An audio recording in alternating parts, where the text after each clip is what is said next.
Workers got their back pay, but contractors did not. That was one of them that was excised at the last minute. Well, that wasn't the only major news happening on Capitol Hill yesterday. Elliot Abrams, recently named to be an envoy for President Trump as he works with John Bolton and the Secretary of State to try to get a legitimate government in Venezuela, was brought to Capitol Hill to answer some questions in front of the Foreign Relations Committee. Guess who's on that? Freshman Congresswoman Ilhan Omar. She decides to go back to Elliot Abrams' resume to the 1980s, where Elliot Abrams should take great pride in what Ronald Reagan did, has made sure Central and South America didn't become a communist haven, especially as it had to do with El Salvador. Listen to this insulting exchange.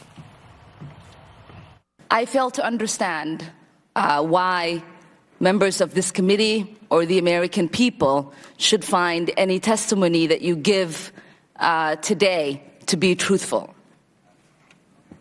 If I can respond to that, it wasn't a question. That was not a question.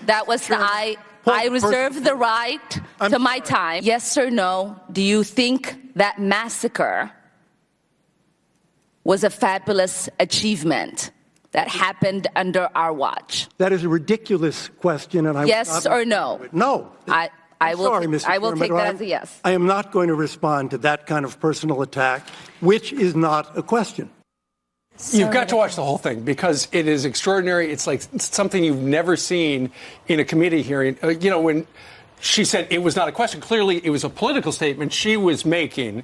But he was getting frustrated because he's been around Capitol Hill for decades, and he'd never seen anybody like this. He wasn't there to talk about that. She's accusing him of being a liar and wanted to know about the Iran-Contra affair.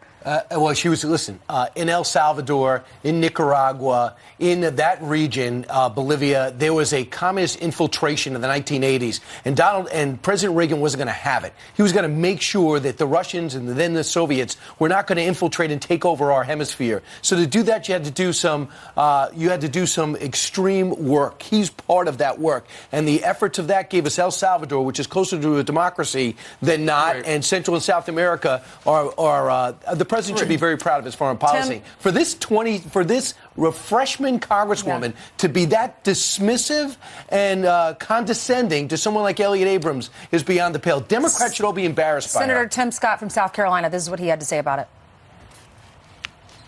Aggressive, abrasive, and not based on any actual information. She did ask a question and did not give him an opportunity to answer.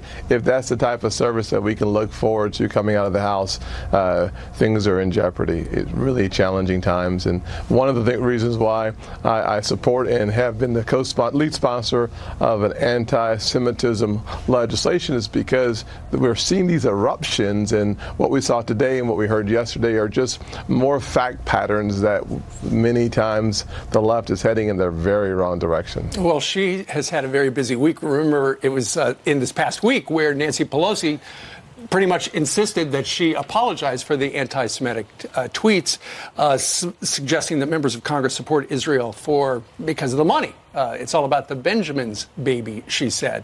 But nonetheless, she's not backing down. She's clearly has an agenda she wants to achieve her freshman year. And if it's getting headlines, she certainly got one yesterday. She's got to be so embarrassed to the people of Minneapolis. And if it isn't, I'm embarrassed for the people of Minneapolis. All right, let's hand it over to Jillian, who has some headlines for us. Hey, Jillian. That's right. Good morning. And we continue.